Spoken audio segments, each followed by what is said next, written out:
Hello, how are you? I want to talk a little bit about your child's life, the design of your child's life. And I want you to think about this. How do you design your child's life if you had that opportunity? Because of the field that I work in, dealing in domestic violence and anger, I see a lot about families, how families are impacted based upon behavior in primarily emotional moments. So let's kind of talk a little bit about that. Let's think about it. What kind of person are you? That's what I want you to think about first. Sit back, relax, close your eyes even, and be honest with yourself. What kind of person are you? Are you supportive? Are you a good presenter? When I say presenter, when something's going on, you present to your family in a very reasonable, controlled manner. Because if you come out hollering and screaming, if you don't want to listen, what type of pattern, what type of leadership are you offering? What type of thoughts do you end up leaving with your child? What kind of person are you? What are you capable of? When we think about how we feel at our highest emotional moment, and I reach for the highest moment because that's the moment that you're going to say something extremely bad. That's the time where you'll do something extremely bad if that's what you're capable of. Sometimes we get clients who stab someone that they love, fight, beat a person severely. And when we ask the question, sometimes, most times, the person does not have any type of response that is sufficient. And keep in mind, when you think what you're capable of, you'll say, oh, I'm not like that. But when you're at that given moment, when you're very high strung, that emotion is coming out of you, what are you capable of? When you behave a certain way, what do your kids see? What do your kids feel? What does the other person in the house feel? It's very important to think about what you're capable of. What is your responsibility to your child? Another point to really consider. We don't often, as parents, think about what our obligations are. It clothe them, feed them, provide shelter.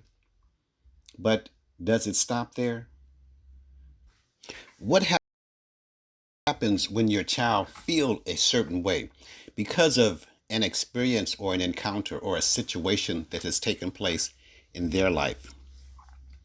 What is your responsibility to them? Can you help them get through that particular issue? Do you even recognize that they're having a situation or an issue? When we look at responsibility, far too often we only look at the financial, the physical, the material things. Those things, for the vast majority of people, are really minor. And why are they minor? Because we all feel something. And when we feel something, that becomes the dominant situation or the focus. And I want you to simply think about that. At no time when your emotions come in, do you say, oh, I got a nice car, or oh, I have a nice job, or oh, I have a nice home. We get that feeling, and when the feeling takes place, virtually everything else means nothing. So when I ask, what is your responsibility to your child? You have to think about who you are, what you're capable of, what kind of person you are. All those things are important as you move forward in that dynamic of family.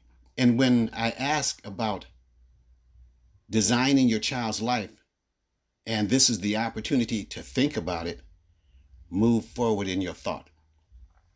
Are your efforts good or bad. Now, this is self analysis. This is you looking back at the things that have already taken place, the things that have already been done, the things that have been said, the moments that are ugly. And remember, never worry about happy moments because we're all good in happy moments. We're only concerned with bad moments. Bad moments have the tendency to weigh heavy. It was great when you took me to the game. I enjoyed the game tremendously. However, when you got home, I saw you hit mama. I saw you kick and push and do bad things.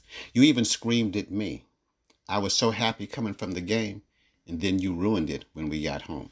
Those are bad moments. When you think about your efforts, you be honest with yourself. Have you been the best person that you could be? Have you set a good example? And let's assume that none of us have been the best. So, with that being said, what about recovery? Did you behave? Did you say? Did you do things and you never, ever recovered from them? Because someone heard those words, someone felt the impact of either your words or your physical touch. What happened next? That person carried the emotional weight, the scar, the trauma of what took place. So you have to think about, are your efforts good or bad? Now, also, think about what are your relationship examples?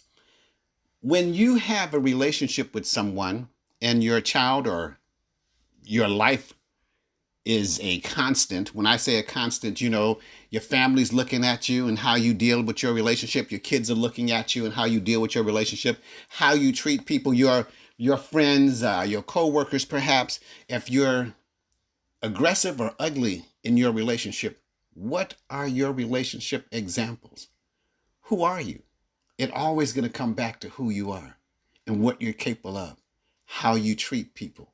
And that's everyone. So again, just relationship examples. If I'm loud at home in front of my kids to my mate, and there's fear, there's disappointment, there's hurt, the children actually say, I don't like daddy, or I don't like mommy. We don't need her, or we don't need him.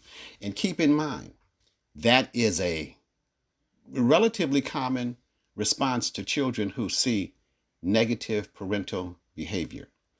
And it starts very, very young when they're able to voice, I don't like daddy. I hate daddy. I don't like mama. We don't need mama.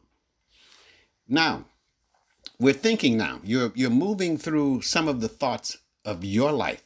And what you're actually doing is thinking about your life and how your life is designing your child's life. Because your behavior is the mirror for that child's life. Next comment here. Next question. What relationship success do you want for your child?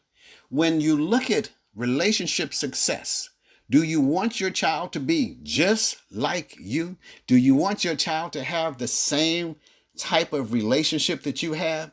Is your relationship that good? Or is it good sometimes? When it's good all of the time, or it's bad sometime, how bad does it get? That's again looking at what you're capable of, because you can be a great guy or a great woman and be nice all of the time, but when you go off the rail, it gets real ugly. There's a lot of baggage, there's a lot of carnage behind you. So when we talk about behaviors, I always want you to look and see, what does relationship success look like? What does your shining example look like? Think about that for a moment. When we have success in relationship, most people would probably say that every relationship have its ups and downs. I've heard that 1,000 times, and that's true to a certain extent. It's important for us to look at our impact on kids. What do you do negatively that impact your kids? The family dynamic. What is that behavior like? And that's male and female. It does not matter gender. Sometimes kids can cause more disruption in a home than either adult. We also experience that in our behavioral situations with family. Kids sometimes can go off the rails, so to speak. Now, looking back about love in the design of your child's life, how much love is in there? What I hear a lot, and I even experience myself, is not hearing the word I love you from parents. Parents years ago seldom said I love you. It's not until sometimes we experience loss or something very traumatic in a relationship that causes us to reflect on how we really feel about a person and sharing, sharing the words I love you. How have you made your kids feel? Have you shared the I love you, the gentle touch, the arm on the shoulder, holding their hand for a moment, just kind of letting them know that you genuinely feel for them, okay? It's really important to do that. It brings comfort. I'm telling you, it can bring so much comfort to a person. You would be very, very surprised. Have you hurt your kids in any way? Another thought. When we think about family dynamics and we can talk about the words we said and what the kids have seen, have we hurt the kids in any way? If you have hurt your kids in any behavior that has taken place, and you have the strength and the choice of words, the understanding of your behavior, your responsibility, can you talk to your kids, your significant other? Let that person know that you're sorry. But you don't want to give shallow words. You always want to reflect, take responsibility, and try. You cannot guarantee that a person will accept your apology or even respond to it. But the key thing is that once you have thrown those words out or that behavior out, the only thing you have left is an apology, because you can't take anything back. So I want you to think about the negative things that you might have done or said that impact kids and how you have hurt them in some way, shape, or form. Remember, it doesn't have to be an extreme situation. Call your significant other out of their name. Tell a person they're worthless, they're not SHIT. Any of those things, and you can have a significant impact on someone else. You're worthless. You'll never amount to anything. Now, think about this. What can you do to improve your child's life? What can you do? Reflecting on the things that have been bad or that might have had an impact, and even if the kids don't tell you that, you did such and such, and because they can't express it, they don't know how to share those emotional moments either. We're all learning. We learn these things as we move forward, but through conversations such as this, through thoughts that really help you to focus on what you can do, what you can feel, what you can identify. Those are the things that help you be able to articulate what's going on inside. What can you do to improve your child's life? Be the best person that you are now. Be the best person that you are. And then when I say now, that's based on listening. That's based on trying to do better across the board. Tone is first. Last comment. What will your child be like as an adult? That is a question that's very hard for you to determine. But the one thing that you can always do is look back on what you have done, look at what you will do, and try to be the absolute best person that you possibly can. Remember, it's never bad to say that I'm sorry, even if you have to reflect back and say, I remember when, but I love you and I'm sorry, and I never want to do anything to hurt you again. Those are just some thoughts to think about. Be the best person you can be and design your child's life. Goodbye.